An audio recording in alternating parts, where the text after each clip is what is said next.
La Guinée a une nouvelle constitution. Elle ouvre la voie à une candidature de Mamadi Doumbouya à la présidentielle.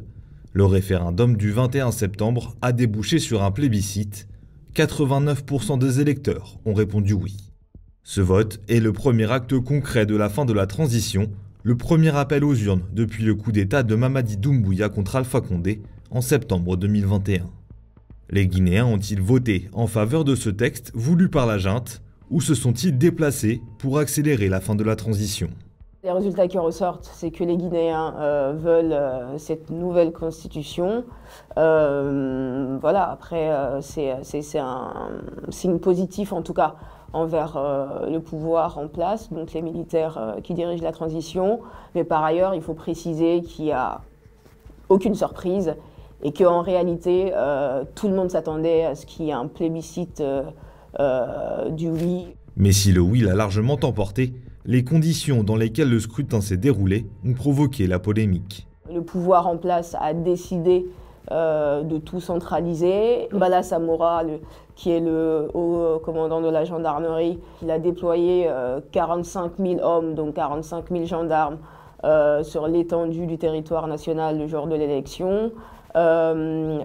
L'espace aérien a été fermé, Internet a été réduit. C'est ce qui montre que le pouvoir a quand même fermé en fait tous les verrous et que cet espace de liberté d'expression n'était pas réellement là. Aucun observateur international n'était présent lors du scrutin. La manière dont la campagne a été menée interroge également. Pendant plusieurs mois, la junte, dirigée par Mamadi Doumbouya, a mené une campagne d'envergure en faveur du oui.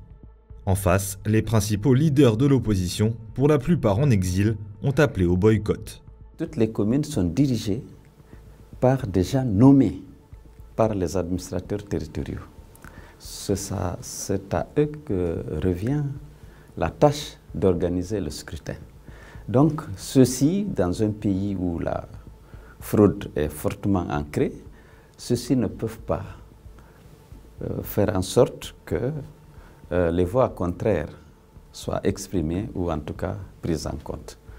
Donc nous on a dit, étant donné que la situation est comme ça, ce n'est pas la peine de participer à cette élection qui ne sera qu'une mascarade. Un appel qui ne semble pas avoir été entendu. Le taux de participation au référendum a été de 86%. Il faut relativiser l'affirmation selon laquelle tous les Guinéens ou la majorité des Guinéens sont sortis et ont plébiscité cette constitution. Malheureusement, puisqu'il y a un souci de neutralité, dire que par exemple que les Guinéens ont approuvé cette constitution à près de 90%, comme le prétendent les résultats officiels, et que le taux de participation aussi est de 86%, donc c'est difficile à croire.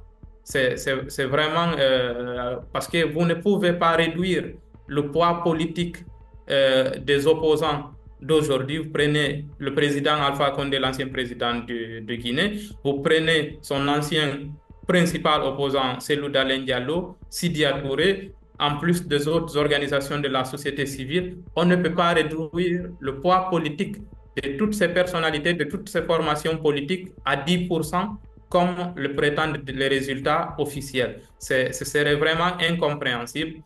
L'opposition devra se réorganiser dans l'urgence, puisqu'à ce référendum va succéder une élection présidentielle le 28 décembre prochain. Le Premier ministre Amadou Ouriba avait rappelé cette volonté de Mamadi Doumbouya dès l'annonce des premiers résultats du scrutin.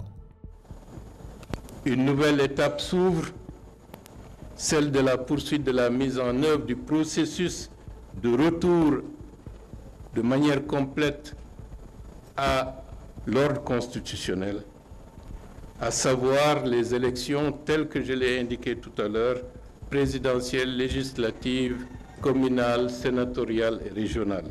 Comme vous le savez, le président de la République avait déjà indiqué, dès le début de l'année 2025, que l'année 2025 sera une année électorale. Et manifestement, les élections qui vont être organisées, elles seront sans les partis de l'opposition parce que la nouvelle constitution dit qu'un candidat qui veut se présenter à l'élection présidentielle doit être dans le pays. Et aujourd'hui, je ne vois pas un Cellou Dalein Diallo rentrer en Guinée, je ne vois pas Sidya Touré rentrer en Guinée, encore moins le président Alpha Condé qui, tant que Mamadi Doumbouya est aux manettes, ne mettra pas un pied à Conakry. Et ce verrouillage ne concerne pas que les opposants politiques, il pèse également sur les voix de la société civile qui osent critiquer la junte. Ces derniers mois, les disparitions d'activistes se sont multipliées. En février 2025, Thierno Souleymane-Sow, directeur exécutif d'Amnesty International Guinée, alertait déjà sur ces disparitions forcées et arrestations arbitraires. Aucun citoyen aujourd'hui ne se sent en sécurité dans le pays. On pensait vraiment avoir passé cette étape qu'on n'aurait plus jamais parlé de disparition forcée dans notre pays.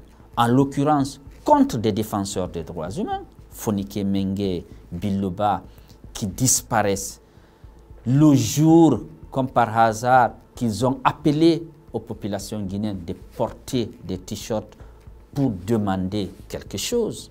Nous demandons juste un peu de respect et de considération pour la Guinée, les engagements, et ça en vaut pour l'image de la Guinée.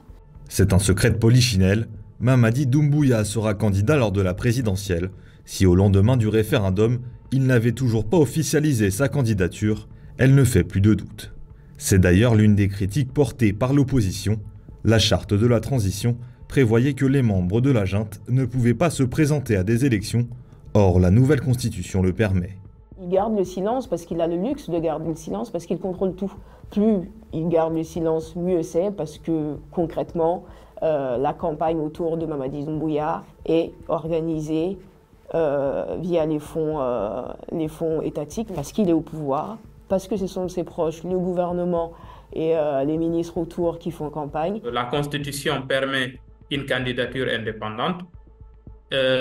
Certains analystes pensent qu'il pourrait faire porter sa candidature par un parti politique. Ce dont il est en jeu, c'est le capital politique de M. Doumbouya, ses 4 ans de gestion. Donc, c'est ce qu'il a à présenter aux Guinéens et à défendre devant la nation. Je pense que le mieux, c'est la bonne foi des dirigeants, c'est d'aller vers une culture démocratique bien ancrée, avec des institutions solides et puis qui feront en sorte que on va décourager le coup d'État, on va se rendre à l'évidence que le salut n'est pas dans les putschs, mais dans les régimes démocratiques. Pas encore candidat, Mamadi Doumbouya prépare sa transition de putschiste à président élu.